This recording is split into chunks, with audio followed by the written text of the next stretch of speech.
Questions without notice. Are there any questions? And I give the call to the Leader of the Opposition. Thank you very much, Mr Speaker. My question is to the Prime Minister. Before the election, the Prime Minister promised cheaper electricity prices, cheaper gas prices and cheaper mortgages. Since the election, the Prime Minister has mentioned nothing in relation to those promises. Instead, your actions have delivered the opposite. Now, to make a bad situation worse, you're imposing a job-destroying industrial relations system at exactly the wrong time for our economy. Why, like Kevin Rudd and Julia Gillard, does this Prime Minister get every economic call wrong? Give the call to the Prime Minister. The Minister for Skills. I thank the Leader of the Opposition for his first question in 3 days and congratulate him on getting that decision through his Tactics Committee. I did think that I know Matthew Guy wants him to have a vow of silence, and he's not welcome in Victoria, but I welcome the Leader of the Opposition here to ask a question about industrial relations, because his deputy said yesterday, said it a couple of times, we think the entire bill is terrible. That is their position on industrial relations. The entire bill is terrible. Well, let's have a look at what they say is terrible in the legislation. Putting gender equity and job security at the heart of the Fair Work Commission's decision-making. Putting it in the objectives of the Act, they say that's terrible. Banning pay secrecy clauses, a tool which has been used to hold down women's pay in particular. That's terrible as well. Giving the Commission the expertise and the powers to end the historic inequality between the pay and conditions in female-dominated care and community sectors and the pay and conditions enjoyed by the rest of the workforce. They say that's terrible as well. Expanding access to flexible work arrangements, Leader of the Opposition, particularly for women, they say that's terrible as well. Especially prohibiting sexual harassment in the Fair Work Act. They say that's terrible as well. Placing new limits on rolling fixed-term contracts so workers can't be effectively put on an endless probation period where they have no security whatsoever. That's terrible as well.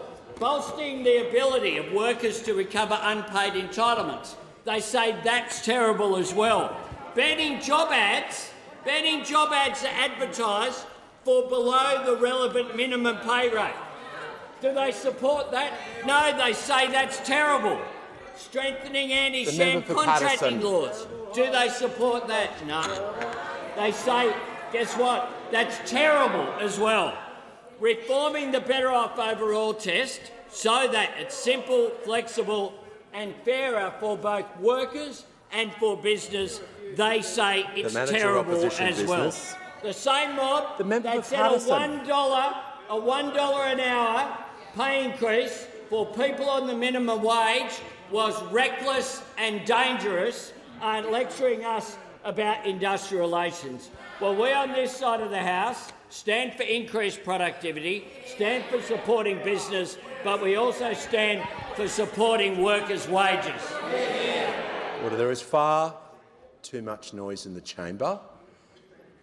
The member for Longman will not speak while I'm speaking.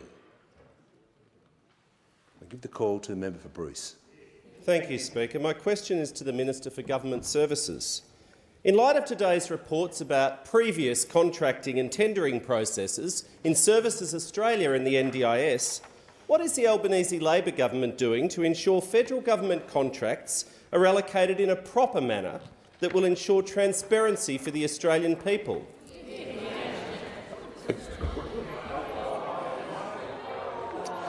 Order. Members on my right. The Minister for the National Disability Insurance Scheme will take a seat for a moment. I will hear from the Manager of Opposition Business. Well, on the point of order goes to the proper content of a question. A minister can be asked about matters for which the minister is responsible in public administration, but not about the practice of the previous government, which is expressly what this question went to. I'll hear from the Leader of the House. Order. Thanks very much, Mr Speaker. To the point of order, I don't know how this one could be out of order and any of the questions asked by the opposition could ever be in order.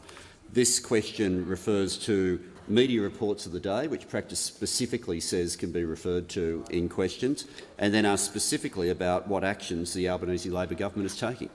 They're the terms of the question.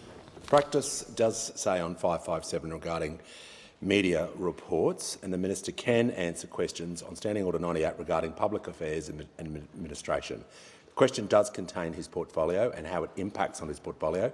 It's in order, and I'll give him the call.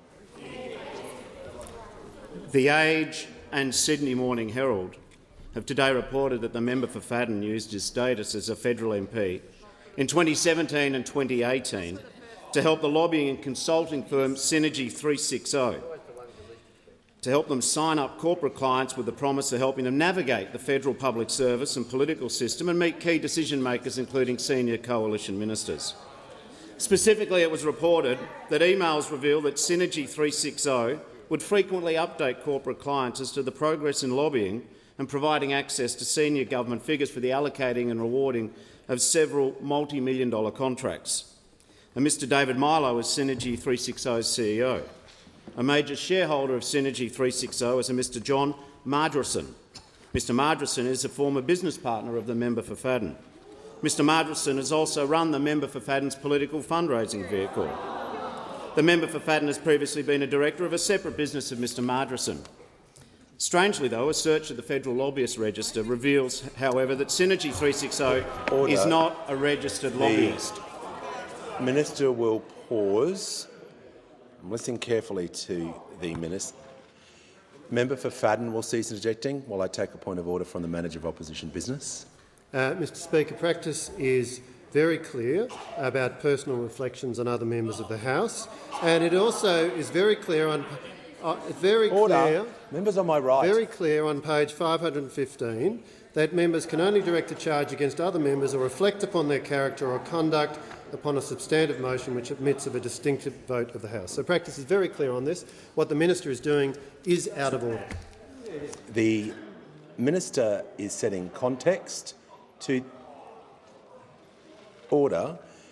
I am going to ask him to relate the question regarding the part of his portfolio. He has set the context. Order. The member for Page. And I bring him back to the question. The leaked emails reveal that Synergy 360 was lobbying for corporations in relation to lucrative government contracts, including in the portfolios I'm now responsible for. Therefore, this morning, I have asked the CEO of Services Australia and the CEO of the National Disability Insurance Agency to immediately and thoroughly investigate any of the contracts awarded to these companies and individuals named in these reports, to assure me and the Australian people that the process was entirely above board and appropriate. And in conclusion, I just want to say to Australians listening to this, the Albanese government believes that the job of an MP is to work for your constituents, not your former business partners. Further, we believe that when there is clear lobbying, as revealed by the emails, companies are required to be on the lobbyist register. This is not an option. But most importantly, using public office as a politician to enrich your private friends and mates, including political donors, is not a shade of grey. Whether you're a backbencher or a frontbencher is not a defence. If and when public office has been used to enrich private mates, it is corruption. The order. The member for Bass has the call. Thank you, Mr Speaker. My question is to the Minister for Small Business. Minister, under Labor's extreme industrial relations changes, small and medium businesses will need to pay between $14,000 and $75,000 when dragged into compulsory multi-employer bargaining. Given small and family businesses are already facing higher interest repayments and rising energy prices, can the minister inform the House what financial assistance the government will provide to these Australian businesses to help them meet these new costs? Give the call to the Minister for Small Business, Housing and Homelessness. Thank you, Mr Speaker, and I thank the member for Bass for her question. There's no doubt, and I've said in this place, that small businesses have been doing it tough. They are dealing with rising, increased Members prices. on my left. And they are doing it tough in terms of increased mortgages and increased energy prices. But what we're doing in terms of the better pay secure jobs is what we're doing is we're trying to actually support small businesses and give them what they want. What we're doing here is giving them access to enterprise bargaining that will improve The Leader of the Nationals will productivity, cease interjecting. that will improve productivity and give businesses the benefit of negotiating with their employees. And indeed, when you go to the regulatory impact statement, Mr Speaker, and you do keep reading, it says, and I'm going to quote from it, Mr Speaker, it says, "The significant benefits of being covered by an enterprise agreement and the costs that may be associated with remaining covered by a modern award outweigh the additional costs for businesses to engage in the new multi-employer bargaining streams." Not to mention, Mr Speaker, that most small businesses will go into the cooperative stream where they'll be able to get off-the-shelf type products and it will cost them very, very little, and that's where we think most small businesses will go. Order. When the House comes to order, the member for Moncrieff will cease interjecting. There's far too much noise. I want to be very clear with the House. There must be silence when questions are being asked. Ministers are entitled to answer questions in silence as well. I'm not mucking around today. I'll give the call to the member for Bendigo. Thank you, Speaker. My question is to the Treasurer. How is the Albanese Labor government working with investors to address some of the nation's big economic challenges? Give the call to the Treasurer. Thanks very much, Speaker, for the call, and thanks to the member for Bendigo for her second question this week. She's now asked as many questions in 4 days as the member for Humes asked me in more than 4 weeks. Mr Speaker. Members on my left. Treasurer has the call and will be heard in silence. Thank you, Mr Speaker. When we have our fair share of economic challenges and we have our Member Petrie is warned. When we have our fair share of economic challenges in this country and we have our fair share of constraints on the budget, it's more important than ever that governments work with investors in our economy to try and satisfy some of our big national economic objectives. And there are ways that we can do that to ensure that investors get good returns for their investors and for their members when it comes to super funds, at the same time as we do address some of the big economic challenges which have been left unattended for too long in this country. And that's why tomorrow, for the first time, the Treasurer's Investor Roundtable will be convened in Sydney. And what the Investor Roundtable will do, it will bring together the 4 big banks, Macquarie, the industry funds, the retail funds, BlackRock and Blackbird, the Future Fund, representatives of the state treasurers and others, to begin to deal with and take advantage of some of the big challenges and opportunities that are in our economy right now.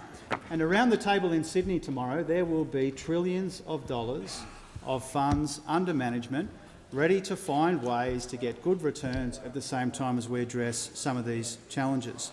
And the first order of business tomorrow will be the government's housing accord. And I pay tribute to the Housing Minister for her work on the housing accord as part of our broader sweep of housing policies, which are so important to dealing with one of the biggest economic challenges we have around housing affordability. And the challenge is, when it comes to this particular part of the housing market that the housing accord will address, is when we've got low unemployment in this country, we need to make it easier for people to live near where the jobs and opportunities are being created. At a time of low vacancy rates and high rents, we need to make it easier. And so I welcome the interests of the big investors in this country, super funds, institutional investors, the banks and others, as we try and work together and come together to deal with this big economic challenge. And if we make progress here, and I'm confident that we will, there's nothing preventing us from turning to some of the other challenges in our economy, whether it's the energy challenges in energy markets which have been left to us, whether it's challenges in data or digital, whether it's recognising the opportunities in critical minerals and advanced manufacturing. There's a big opportunity here Big investors in this country want to work with the government wants to work with them, and we'll be getting on with it. Before the call to the member for Griffith. Thanks, Mr Speaker.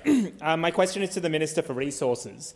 Minister, you have previously said you supported Australia exporting coal beyond 2050, and this week the boss of the Oil and Gas Corporation fracking the giant climate bomb in the Northern Territory's Beetaloo Basin said they would be able to pump gas for, quote, hundreds of years. Minister, does the government still support exporting coal beyond the middle of this century, and do you support the pumping of gas for hundreds of years? I give the call to the Minister for Resources.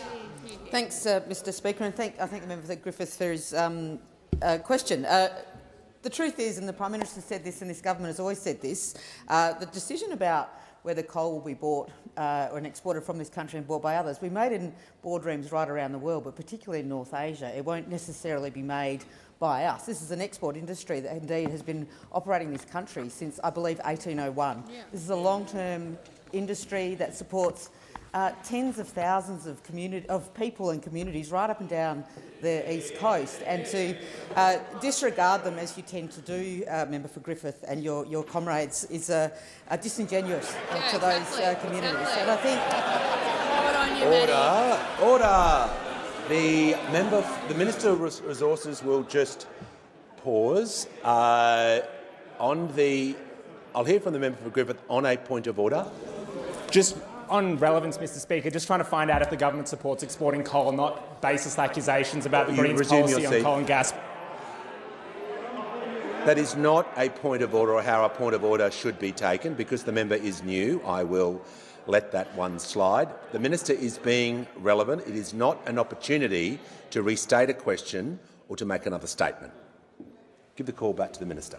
Thank you, Mr Speaker. I was just pointing out to the member for Griffith the history of this country and the very important export industry of this country, and it will remain a future export industry of this country. The member would do well, along again with his friends and colleagues, to maybe visit some of the communities up and down the East Coast so they could see exactly the hard work that goes into the coal export industry. We have members here, the member for Hunter, indeed, that was a former coal miner and worked in the coal industry. I've been down a Longwall coal mine with him, and I can see the very hard work and the communities this supports. As for gas exports in this country are very important to this country, not only to towns like Karratha and Onslow and Broome, indeed Darwin. They're also very important to our regional neighbours. We know that countries across North Asia depend upon Australia for their energy security. This country will remain a reliable and trustworthy supplier of energy to our Asian neighbours and to our region for as long as we need to be. Give a call to the member for Lyons. Thank you, Speaker. My question to the Prime Minister. This week marks the 6-month anniversary of the Albanese Labor government. What has the government achieved in that time? Give a call. Order. Order. Members on my left. Give the call to the Prime Minister. I thank the member for Lyons. Order. The Prime Minister reports. There is far too much noise. There is far too much noise. The question was heard in silence. The Prime Minister will be heard in silence. When the House comes to order, the member for Deakin is warned. Give the call to the Prime Minister. I thank the member for Lyons for that insightful question, and I do say that 6 months ago this week I stood at the Canterbury Helston Park RSL and I promised that after a wasted decade this government wouldn't waste a day, and we haven't. From day one we've got on with the job of building a better future for Australians, the better future that Australians voted for. One of the first things we did was to put in a submission to the Fair Work Commission that led to the increase in the minimum wage to keep up with a 5.1% inflation rate. The Fair Work Commission granted 5.2%, and we welcome that. We put in a submission for a pay rise for aged care workers, something that those opposite failed to do during their decade in office. We've already passed legislation to make childcare cheaper this week, making a difference for over 1 million Australian families. We've passed legislation to make medicines cheaper, the first time in 75 years of the PBS that medicines have actually been made cheaper. We've created 180,000 new fee-free TAFE places will be in place from January 1 next year. We've established 10 days paid domestic and family violence leave, something that those opposite, when they were in government, said would create a perverse disincentive to employ women. That was the attitude of those opposite. We have got it done. We've convened a Jobs and Skills Summit, which we brought together business and unions and civil society to engage constructively. We've established the Housing Accord, again bringing together business, including the MBA, with unions, with state and territory governments to deliver more affordable housing and to boost construction. We've ended the cashless debit card. We've expanded the Commonwealth Seniors Health Card. Order. We've established the Royal Commission into robo-debt. We've delivered the Regional First Home Buyers Guarantee. We've passed our climate change bill and rejoined the world effort to tackle climate change. We're advancing a voice to Parliament and constitutional recognition. We've set about repairing our international relations that have been trashed by those opposite. And in these final weeks, there's more to do. Today, very hopeful that we will pass through this House the legislation to establish a National Anti-Corruption Commission. I can understand why it didn't happen under the previous decade of the former government. And we are making sure that we put in place measures to get wages moving so that we take pressure off people who are doing it tough. This is just in our first 6 months. I look forward to the next 6 months and well beyond. Give the call to the Deputy Leader of the Opposition. My question is to the Minister for Small Business, and I refer to the flood-hit town of Eugowra, which the Prime Minister visited this week, and the flood-hit town of Moama in my electorate of Farrer. If a small business in Eugowra or Moama is rebuilding next year, will they be able to specifically access the regional small business support program? The call to the Minister for Small Business, Minister for Housing and Minister for Homelessness. Thank you, Mr Speaker, and I thank the member opposite for her question. We are, of course, concerned by communities that have been impacted by floods. We know they have been doing it incredibly tough, which is why we did move as quickly as we could to make sure that assistance was available for those communities. Indeed, we're investing $1 billion over 5 years to mitigate potential disasters and loss and damage through the government's new Disaster Ready Fund. We are concerned about it. And we have also, of course, moved in each of the states that have recently had floods, in Tasmania, in Victoria and in New South Wales, to make small business grants available for those communities, Mr Speaker. The Minister is 30 seconds into her question, answering the question. I'm going to ask her, out of respect for the Deputy Leader of the Opposition's position, I'm allowing this point of order, but I want to have it stated clearly what the point of order is. The point of order is on relevance because I referred specifically to a program called the Regional Small Business Support Program. Resume your seat. The minister is 40 seconds in. Order. I'd like to hear the minister in silence. The Deputy Leader was heard in silence. She's 40 seconds in. She's got 3 minutes to answer the question. I'm going to give her the call. Thank you, Mr Speaker. And we have been moving to support small businesses. As I said in this place earlier in the week, we have also moved to make sure that programs that were due to end at the end of this year, on the 31st of December, that those opposite didn't continue to fund, about mental health and wellbeing and, of course, the small business debt hotline, that we're not continuing. We found more than $10 million in the last budget to make sure that those programs could continue. We're looking at all of the programs to make sure that we are supporting small businesses in every way possible to come out of the floods, and will continue to do so, Mr Speaker. Give the call to order. I give the call to the member for Spence. Thank you, Mr Speaker. My question is to the Attorney-General. Why is it important that standards of integrity be raised to improve voters' trust in our democratic system? Good question. I'll give the call to the Attorney-General. Thank you, Mr Speaker. I thank the member for Spence for his question. The National Anti-Corruption Commission is a landmark reform which I hope will have a profound impact on our democracy once it is established. The Commission will not just investigate corruption after it happens, but will seek to prevent corruption as far as is possible. The Commission will be tasked with education and prevention functions. The Commission will provide guidance and information to support the public sector to identify and address vulnerabilities to corruption. It will educate the public sector and raise awareness of corruption risks and how to avoid them. The Commission has the capacity to hold public hearings, and when findings of corruption are made, the Commission will be able to release public reports. This visibility is important and will ensure the Australian public will see the Commission doing its job.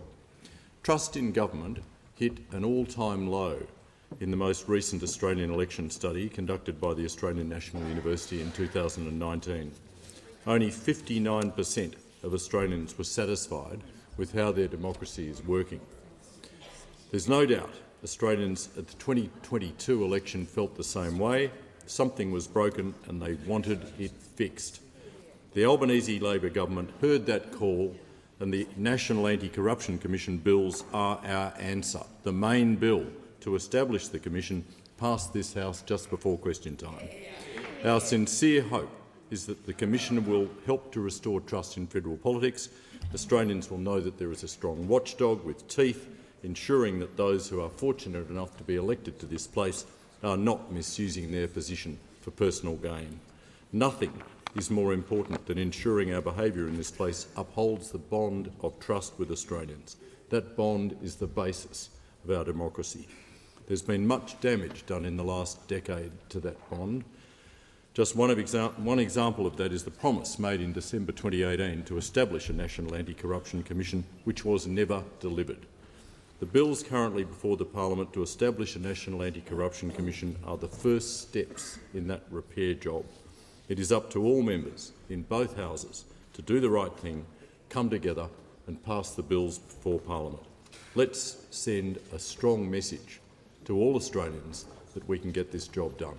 Give the call to the Leader of the Nationals. Thank you, Mr Speaker. My question is to the Minister representing the Minister for Agriculture. I refer to a Northern Australian family cattle property that employs 21 ringers and station hands. Under Labor's industrial relations changes, if a representative for cattle ringers and station hands from that property successfully applies to the Fair Work Commission to bargain a single interest employer agreement, could all similar family cattle properties in Northern Australia be forced into multiple employer bargaining? Give the call to the Leader of the House. I've given the call to the Leader of the House. I'm happy to start. The manager will resume his seat. I don't know what the Leader is going to say, but I've given him the call because he was on his feet. So when someone jumps up, as I give you the call all the time, I give the call to the Leader of the House. Order. Members on my right.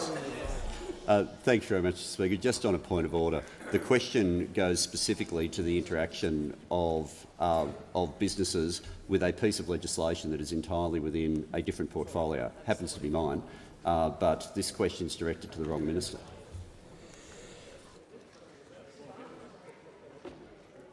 I'll hear from the manager. On the point of order, Mr Speaker, it's very clear that what this goes to is the impact on businesses within the sector for which the minister representing the Minister for Agriculture is responsible, and that is why she is the appropriate minister to be asked this question and to answer it. This issue has come up a couple of times this week. Practice makes it clear where a question may involve, on page 549, may involve the responsibility of more than one minister, should be directed to the minister most responsible. However, a minister may direct the question without question, may direct her answer or his answer without question. So I'll allow the minister to give. I'll allow the minister under the standing orders to answer the question, and then another minister may respond as well. Thanks very much. I'm very proud that in the Albanese's government's first budget, $1 billion has been put into the agriculture sector to make sure that we're actually growing that sector and making sure that we're protecting it from the biosecurity threats that we've seen with foot and mouth disease and lumpy skin disease. Of course, the specific question that the minister asked, as he knows full well, is an industrial relations question, so I will refer that question to the Industrial Relations Minister to answer. The Minister for Employment and Workplace Relations and the Minister for the Arts has the call. Thanks, Speaker. Trying to get questions. First of all, the example that they've given, as I heard it, refers to a single employer making an application with respect to the single interest stream. A single employer can't make an application to the single interest stream. It starts with multiple employers. That's the way it works. But I have to say, if the question is wanting to go to the broader point of are these rules meant to be able to reach agriculture, yeah, absolutely. Because those opposite presided over a time when horticulture workers were being paid $4 an hour. Those members on my left presided over a time when some of the worst examples of wage theft were coming from that exact sector, not because of the farmers themselves, but because of the labour hire. The Leader of the Nationals will cease interjecting. Rorting the systems where the farmers thought they were paying for decent wages, they were being charged for them, but there was a rort happening that was never meeting the worker. Now, I met with workers. I remember meeting Kate on a visa here from Taiwan, who was fishing out of the bins beside the supermarkets to get food, and she had a full-time job because that's what was happening under the laws of those opposite.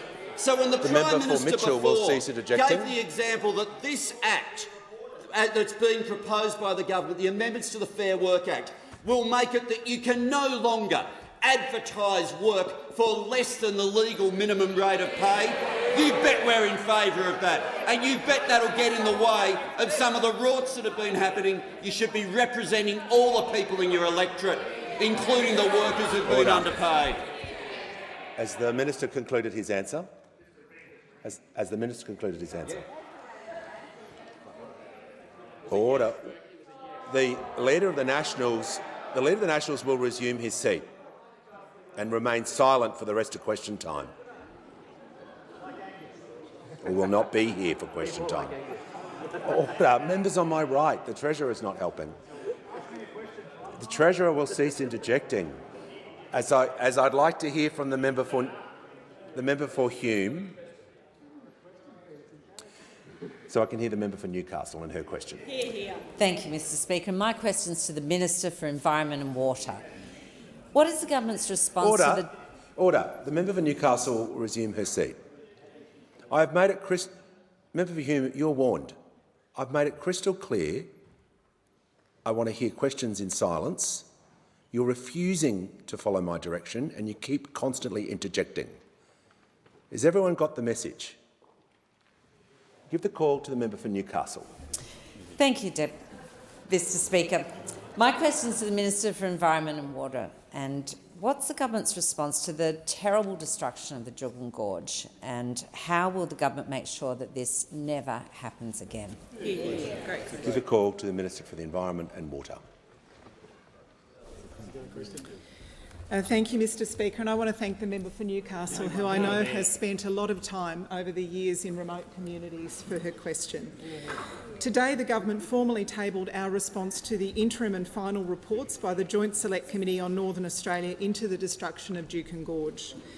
We are so fortunate to share this continent with the world's oldest continuous culture and most successful environmental custodians, and Juukan Gorge is one of the oldest sites of human occupation in Australia, with 46,000 years of continuous culture, tradition, practices and stories. As I said this morning, it is unthinkable that any culture would knowingly destroy Stonehenge or the Egyptian pyramids or the Lascaux caves in France. And when the Bamiyan Buddhas were destroyed in Afghanistan, the world was rightly outraged. But that's precisely what occurred in Juukan Gorge. I want to thank all members of parliament who participated in the 2 inquiries across the political spectrum and produced 2 very thoughtful reports. A particular debt of gratitude is owed to the Butu, Gunti, Guruma and Binigura people, who are the traditional owners of Juukan Gorge, and I am truly sorry about the loss you have experienced and the way the parliamentary inquiries and government response have added to your distress. What's clear from these reports is that our system is not working, which is why at the election the Labor Party promised to reform the system with a standalone piece of Indigenous cultural heritage legislation co-designed with First Nations people. That was our commitment, and today, in signing an agreement with the First Nations Heritage Protection Alliance, we took the first step in that journey. Mr Speaker, the final committee report identified 8 recommendations for reforming Australia's cultural heritage protections, and we have accepted 7 of them, and we are continuing to work through one recommendation, which is whether the ultimate responsibility for cultural heritage should sit with the Indigenous Affairs Minister or the Environment Minister. Mr Speaker, these are serious reports, and the recommendations speak to the principles and priorities that will shape our response. Free, prior and informed consent, truth-telling and open dialogue, genuine partnership, the kind that can only be entered into by equals. This morning, our government signed an agreement with the First Nations Heritage Protection Alliance. The alliance will work closely with Minister Burney and Senator Dodson and the rest of us to make sure that we get these laws right.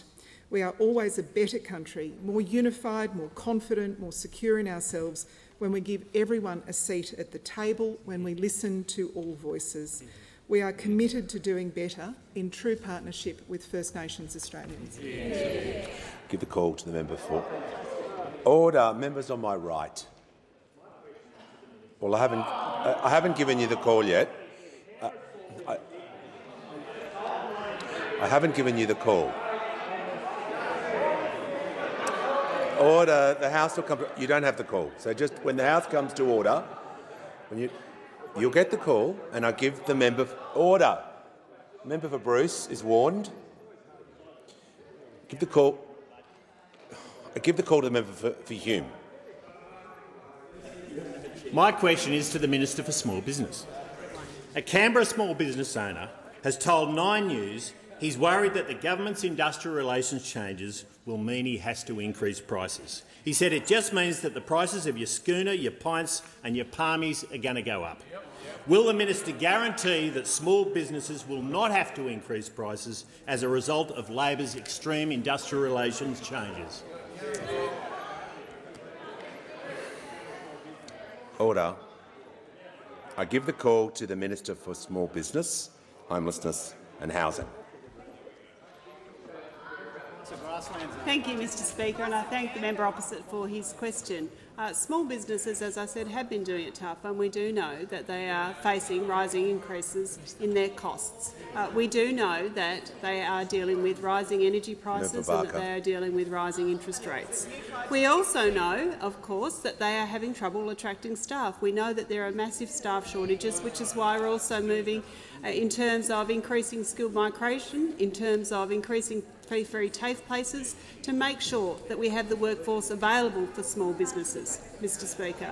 We're also, Mr Speaker, of course, we are changing industrial relations laws to make it easier, simpler and cheaper for small businesses to be able to engage in enterprise bargaining. That is what we are doing. We want to make sure that small businesses get the benefits for the productivity increases that come from bargaining with their employees.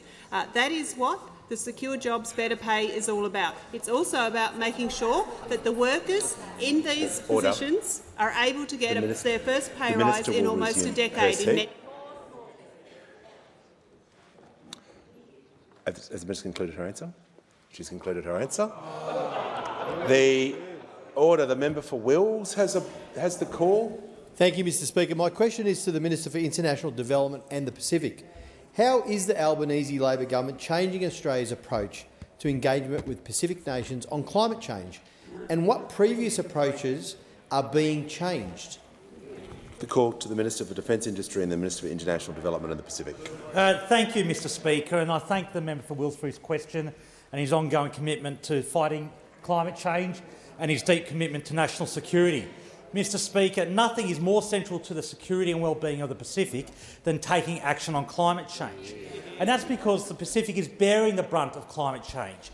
In Australia, we've seen bushfires, droughts and the current massive floods. In Pacific Island countries, we're seeing inundation, water contamination and threats to food security. And that's why the 2018 Boyd Declaration said that climate change remains the single greatest threat to the livelihood, security and well-being of the peoples of the Pacific.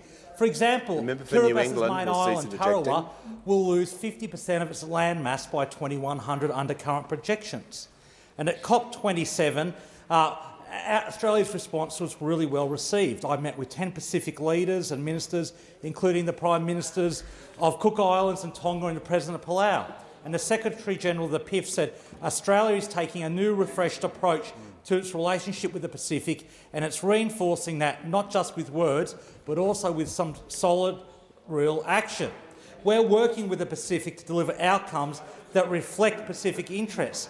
We supported Pacific climate negotiators to be there and to progress a bid for climate COP in the Pacific. And after a decade of inaction, Australia is taking action at home and abroad. We're supporting the Pacific Climate Facility. We're providing $900 million worth of extra ODA to the Pacific with a real focus on climate change. And I was also asked, Mr Speaker, how that approach has changed from the last government. Well, the Albanese government has delivered more in 6 months than the last government did in 10 years. For example, we're not making jokes about climate change destroying Pacific Island countries. We're taking this existential threat seriously. We're not blowing up regional security and unity like the member for Cook did by blocking action on climate change at the 2019 PIF. The Minister will resume his seat, and I'll hear from the Manager of Opposition Business. Well, Mr Speaker, Minister for the Environment. The minister's answer offends against several provisions of the standing orders, but in particular on relevance. You had previously directed a minister back to the question when he strayed and got into the record of the previous government. Will resume his seat, and I'll hear from the Leader of the House. Just to the point of order, in terms of the way the minister is answering this question, he's been quite specific about what the government's doing and what the government's not doing. Every part of it has been framed in terms of decisions being taken by the government and that he's taken as minister. The question involved what is being changed. I'm going to ask the minister to make sure he is comparing and contrast to those changes to be relevant. I'll give him the call. Thank you, Mr Speaker. And in contrast to the last government, which blocked climate action, which led to Fiji Prime Minister Bainimarama saying that the former Prime Minister's actions were insulting, condescending and would drive the Pacific to countries other than Australia, the new government is supporting action on climate change, is supporting the Pacific. Because, Mr Speaker, the opposition likes to claim they're strong on national security, but being weak on climate, being weak on the Pacific means they're weak on national security. And unfortunately, the opposition leader's attacks on climate action, his dog whistling on COP, in particular on damage and loss, demonstrates that the opposition leader doesn't understand national security, isn't fit to lead this party and is definitely not fit to lead this nation. I give the call to the member for North Sydney. Thank you, Mr Speaker. My question is to the Minister for Climate Change and Energy. It is currently estimated there are over 20 million motor vehicles in Australia that are powered by internal combustion engines. These engines are running on some of the dirtiest petrol in the world. Given these petrol cars will still be on our roads for an average of 10 more years, please tell us when the Australian government will take action to ensure the quality of our petrol will meet international best standards. Give the call to the Minister for Climate Change and Energy. Well, thank you very much, Mr Speaker. I'm very pleased to confirm to the honourable member that the government is currently, as we speak, consulting on fuel quality standards, particularly in relation to Euro 6. That process has begun. And that is a matter for the climate change portfolio, for those opposite who don't understand government arrangements. And the Minister for Transport and I are also working very closely together on the related matter of fuel efficiency standards, two separate programs, very closely related but quite separate in terms of their implementation. Fuel efficiency standards are those which encourage and require manufacturers to send electric vehicles to Australia and other low-emissions vehicles. Perhaps low-emissions vehicles and electric vehicles like utes, which do exist around the world, Mr Speaker, and are available in many countries around the world, not currently available in Australia because we lack fuel efficiency standards, Mr Speaker. As somebody who's driven an electric ute, I can confirm they do exist. They do exist and they are available elsewhere, but because of 10 years of policy indolence, they're not available in Australia. Order. But the honourable member for North Sydney is quite right as well. While that transition is occurring, there will be many internal combustion engines in Australia. It is important that our fuel efficiency standards are best practice and our fuel quality standards are best practice. This government is, in its first 6 months, has started the process of reviewing both. It is important that we consult with manufacturers, with motoring groups. I met with motoring groups, as did the Minister for Transport just yesterday, and talked about exactly these two matters in the normal consultative and methodological method of the government. Resume his seat. I hear the member for North Sydney on a point of order. Mr Speaker, it's to the point of relevance. Sorry. I specifically asked about petrol quality, and with 3 out of 4 car sales in this country, second-hand vehicles, I'd really appreciate if the minister could give me an answer on petrol, please. The minister is being relevant. He's about halfway through the answer, and I'll ask him to return to that part of the question before he is concluded, and I'll give him the call. And in relation to the honourable member's exact question, I only began the consultation process a couple of weeks ago. It is important to allow people to have their say. That process is nearing its end. As soon as I've read through all the submissions and assessed all the evidence, I'll make a decision and announce it. Call to the member for Reid. My question is to the Minister for Employment and Workplace Relations. How will the Secure Jobs Better Pay Bill get wages moving for low-paid workers and help close the gender pay gap? Call to the Minister for Employment and Workplace Relations and the Minister for the Arts. Thanks so much, and I thank the member for Reid for her question and for her strong commitment on getting wages moving, and in particular on closing the gender pay gap. We had a comment from only today from Senator Cash, where she said this legislation will do nothing to get wages moving. That's the claim: nothing to get wages moving. If I just go through some of the evidence that's there and some of the changes that are in this bill, ending pay secrecy clauses gets wages moving. Pay secrecy clauses have been used deliberately to prevent workers from finding out what other workers are earning. It has been used deliberately within workplaces where the men are earning more than the women. You end pay secrecy clauses, you have an impact on getting wages moving. Strengthening the rights to flexible work. In terms of getting wages moving, particularly when it comes to closing the gender pay gap, it should not be this way, but it is a reality in Australia still that women have a disproportionate share of caring responsibilities in this country, and that is what happens far more commonly. When you have a situation that you have at the moment, where when someone asks for flexible work, for example, that they can't do a roster change, which if they went ahead with would mean there was no one to pick up a 3-year-old from childcare or early childhood education at a particular time, and they say, I can't deal with it. At the moment, if the employer says no, they have no further right of recourse. And this leads women in that situation to insecure work and lower paid work. That's what happens. You make sure that people have stronger rights to flexible work, you help get wages moving. But multi-employer bargaining also helps get wages moving. And notwithstanding the comments from the member for Longman about this being the sort of bill that would be promoted by socialist and communist governments, I might remind him of that great socialist and communist who now heads the OECD, where the OECD has said multi-employer arrangements are necessary to negotiate targeted raises in female-dominated and low-paid sectors. The OECD has also said collective bargaining can be mobilised to negotiate wage increases and better working conditions and can represent a powerful tool in addressing the gender wage gap. Now, I don't know if he's now going to go home and check for a Matthias under the bed or something like that, the great communist who used to be the finance minister for this country.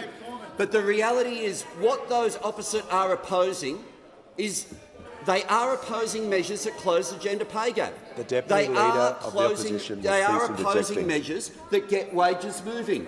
And the businesses that those opposite keep wanting to deny, like early childhood education centres, small businesses, there's more than one. There's more than keep saying, oh, can you name an early childhood centre? The way they behaved on the Cheaper Childcare Bill. Order. When the House comes to order, I'll hear from the Manager of Opposition Business. My question is to the Minister for Small Business. Can the minister confirm that a small business specialising in importing and exporting, whose workforce includes 12 Australian-based employees and 8 workers overseas, in an associated entity of that business could be compelled into multi-employer bargaining under Labor's extreme industrial relations changes. Order. Before I call the minister, that question was clearly directed to the minister but contains the responsibilities of another minister. But I'll give her the call, and if she wishes to transfer the question under practice, she is able to do so. I just want to remind members that it's very clear for ministers, whoever they are, to transfer answers to another minister. And I'll give her the call. The Deputy Leader of the Opposition is constantly interjecting. Order. Members on my right. By her position, which I respect, she is entitled to certain latitude. But that latitude is really pushing against the wall at the moment. And I give the minister the call. Thank you, Mr Speaker, and I thank the member opposite for that question. Of course, as he well knows, it is the responsibility of the Workplace Relations Minister, but I would say, Mr Speaker, he well knows that more than 2 million businesses will be exempt from the provisions that they're so concerned about there in terms of the single interest stream bargaining provisions. More than 2 million businesses in Australia will be exempt from this provision, and I'm happy to hand over to the Minister for Workplace Relations in terms of this particular question. Does the Minister for Employment, Workplace Relations and Minister for Arts give him the call? I wish they'd direct them to me. Australian workplace laws covers Australian businesses and the people who are employed in Australia. Give order. The Manager of Opposition Business, and give the call to the member for Lingiari. Thank you, Speaker. My question is to the Minister for Regional Development, Local Government and Territories. Minister, how does the Albanese Labor government budget deliver for regional Australia? I give the call to the Minister for Regional Development. Thank you very much, and I thank the member for Lingiari for the question. One of the largest electorates in the country, and her strong advocacy for Territorians is well noted across this parliament. Like 30% of all of this country, I live in the regions, and I love talking about the importance of the regions to our economy and to our nation. Our budget is delivering for regional Australia. In fact, there are 760 budget initiatives to boost our regional communities and industries. Unlike those opposite, we believe that our policies will increase jobs in the renewable energy sector across the regions. The regions will be able to access more secure housing, better connectivity and investment in local ideas. Those opposite thought all regional Australia needed was grant spending, but for 10 long years they shortchanged our regions. Because our regional programs need transparency, they need fairness and they need a level playing field. Because we all know that the North Sydney pool should not have received regional funding via a closed, invitation-only grant process. We know regional Australians deserve better than that, which is why we committed $1 billion towards 2 major regional programs which will be delivered in a fair and transparent way. In every country town I go to, students and families tell me that they need connectivity, which is why we are delivering $2.4 billion to the NBN, $656 million to improve mobile coverage in rural and remote areas. But we also know that regional Australia is hamstrung by housing. The chef, the childcare worker, fruit pickers all need a roof over their head before they can take up a job in our region. That's why this government has taken up the challenge. Through our $10 billion Future Housing Fund, we know will make a huge difference. Over 1,000 regional Australians have already taken advantage of the regional first home buyer guarantee. We are also giving regional Australians priority access to 20,000 additional Commonwealth-supported university places, $158.5 million worth of measures to address teacher shortages in our regions. But good regional development isn't just about investing in our roads and our infrastructure. It's about investing in our people through skills and training. It's about investing in our services like NDIS, like Medicare and early childhood education. And we know regional Australia has borne the brunt of natural disasters, which is why we are investing $200 million per year through the Disaster Ready Fund. Our communities need our help, which is why regional Australia is at the centre of the nation's growth and at the forefront of our agenda. We are committed to delivering a better future for all Australia, no matter where you live, no matter your postcode, leaving no one behind, and only the Albanese government will deliver that. Before I call the member for Kennedy, and he will get the call, I'd just like to acknowledge in the gallery also we have the Honourable Dave Kelly, the Minister for Water, Forestry and Youth from the West Australian Parliament, and the Honourable Consul-General of Italy for Queensland and the Northern Territory, Ms Luna Angelini Matarucci. A very well welcome to you all. And can I call the member for Kennedy? Resources in Northern Australia. Minister, would you agree that 92% of Australia, which is only 1.2 million people, is an area bleeding? 3/4 of Australia's water is in North Queensland's inland, not its coast. HIPCO's Hughenden Dam templates 13 schemes, each worth $300 million a year. Why not HIPCO Dam now, Minister? Can we call to the Minister for Resources? Thank you very much, Mr Speaker, and I thank the member for Kennedy for his question. I do note the question goes to water infrastructure, which is shared. No, I will get to your. I know what you're getting at, Member for Kennedy. It also has intersections with the Minister for Infrastructure, and equally the Minister for the Environment and Water. But also, of course, as you pointed out, this is a lot to do with Northern Development and Northern Australia, so I'm more than happy to answer that question as best I can. As for the statistics you mentioned in the question, I am not sure about that, but I'm really happy to take that away and look at it and get back to your office. But you have mentioned HIPCO and the Hughenden Dam, and I note your long-standing concern around water securities right across Queensland, and especially in your seat of Kennedy. And it is appropriate there is water security for that region. I entirely agree with the member in that regard. You have had a long interest in the Hughenden irrigation scheme, and so have many members in this place. As you'd be aware, funding for that scheme does remain in the budget. However, there are a number of steps to be taken. A sufficient water allocation must be obtained from the Queensland Government, and I understand this is a process that Government is undertaking right now and with vigour. Also, Infrastructure Australia, which of course is the Minister for Infrastructure's responsibility, will be assessing the business case in relation to the Hughenden Dam. We are, as always, as a government, happy to engage with any member of this parliament on any of their requests for water infrastructure and other infrastructure, particularly those in the Northern Australia seats, on any project they think has value and can add to the economic and social development of the North.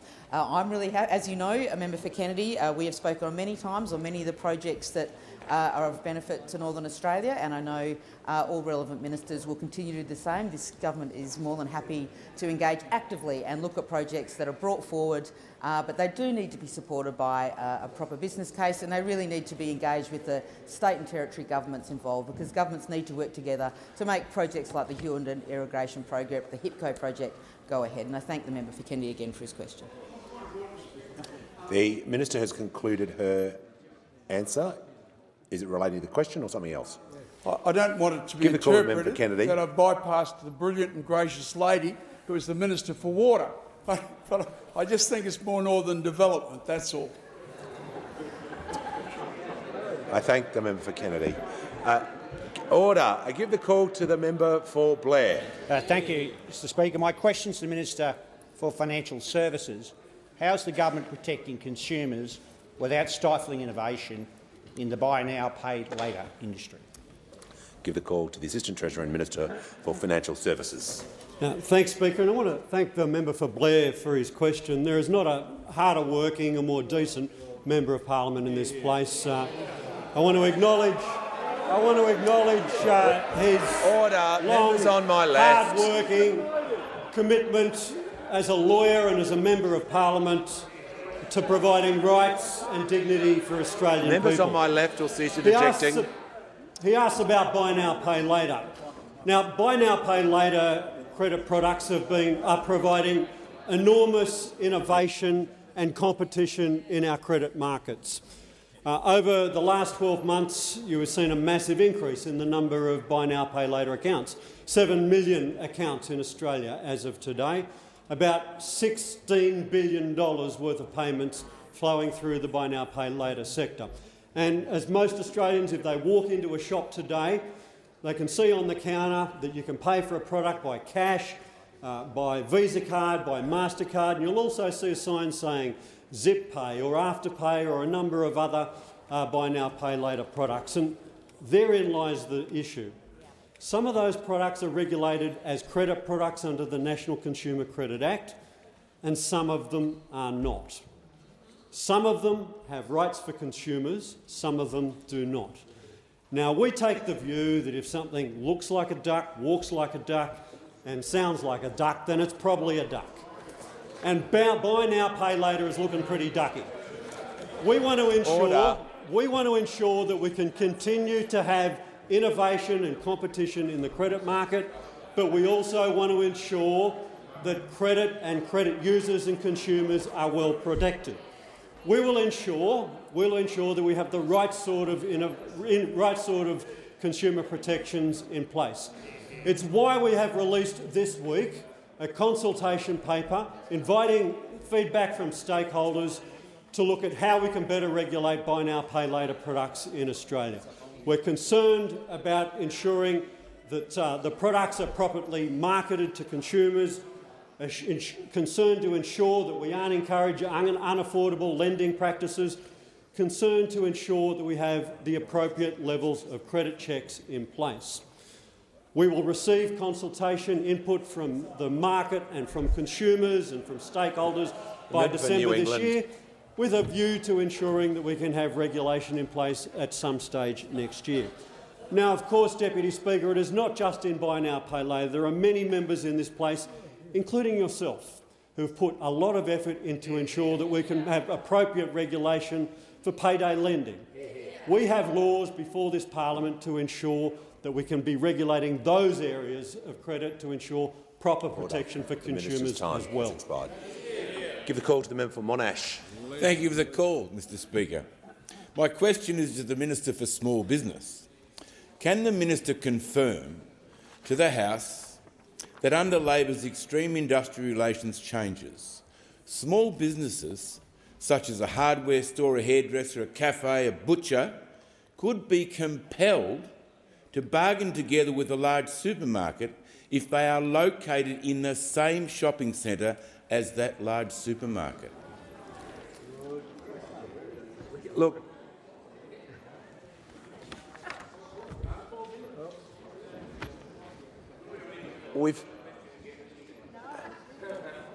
No, I don't want the question again. The question is clearly directed to the wrong minister. With industrial relations, I'm just saying if the minister chooses to have someone also supplement the answer because it's not directed for her responsibilities under the standing orders, I'll invite the minister. I'm not ruling the question out of order, but I'll invite the minister to take the question. Thank you, Mr Speaker, and I do thank the member opposite for his question. As I have said clearly in this place, more than 2 million businesses will be exempt from the single interest stream that the member is referring to in terms of the Industrial Relations Bill. Can we also remind the House, Leader of the Opposition will cease interjecting. The minister will be heard in silence, just as the member for Monash was heard in silence. The Leader of the Opposition, the Leader of the Opposition is warned. I can't be clearer. When a minister is on her feet, within barely seconds into the answer, it is unacceptable for the yelling, for the interjections, and give her the call. And as I have said earlier in the week in this place, Mr Speaker, there are other thresholds that need to be met. And one of those is, of course, that the Fair Work Commission would need to say that they have the same single interest. And that would not be the case in the example that the member actually refers to. Give a call to the member for Hunter. Thank you, Mr Speaker. My question is to the Minister for Communications. What is the Albanese Labor government doing to address mobile black spots and improve communications resilience? Give a call to the Minister for Communications. Thank you, Mr Speaker, and I thank the member for Hunter for his question. I recently had the pleasure of spending time with him and his electorate to see the range of communications initiatives benefiting the Hunter community. Mr Speaker, improving connectivity is a top priority for the Albanese government. High-quality, reliable communication services play a vital role for the economic and social inclusion of communities, and especially for safety for those living and working in regional Australia as well as in our outer suburbs. That's why Labor took to the election our Better Connectivity Plan for rural and regional Australia. And true to our commitment, our budget boosted regional telecommunications funding by $800 million compared to the last budget of the previous government. Now, a critical element of our plan is $400 million to expand mobile coverage and improve the resilience of mobile networks and communication systems during natural disasters. This stream includes $100 million dedicated to resilience measures, which will help deliver improvements to the reliability of networks and their ability to withstand and recover more quickly from natural disasters. Mr Speaker, it's useful to understand what this can mean in practice. Right now, as honourable members across the chamber are well aware, there are communities across the country who are in the midst of devastating floods. Many constituents of those honourable members will be struggling to connect to the internet or get a mobile signal to contact their loved ones, to call for help or to receive emergency information. Our resilience measures will help to remedy just that. This includes improved reliability of backup power sources for telco facilities, and these include innovative battery and solar solutions. We will also focus on increasing the diversity of transmission routes, meaning that critical sites will be connected to the network through more than one path. So if one path fails, it's less likely to bring down the entire site. My department has also commenced consultation on the Improving Mobile Coverage round of the Mobile Black Spots program, and this progresses our election commitments to address mobile coverage and capacity issues in 54 locations where inadequate service had been identified by communities, local councils and mobile carriers. And, Mr Speaker, we committed $39.1 million to further rounds of the Peri-Urban Mobile program, which will deliver increased coverage and capacity in our rapidly growing outer suburban areas. Our investment will also expand the program to urban areas with a population of over 100,000, and these include areas like Geelong, Wollongong, Cairns and Newcastle. Mr Speaker, the Albanese government is committed to better connectivity for Australians because good connectivity isn't simply a nice-to-have. It is an essential service for our economy, our quality of life and, most of all, for the safety of our citizens. To be called to the Prime Minister. Thanks, Mr Speaker. I ask that further questions be placed on the notice paper.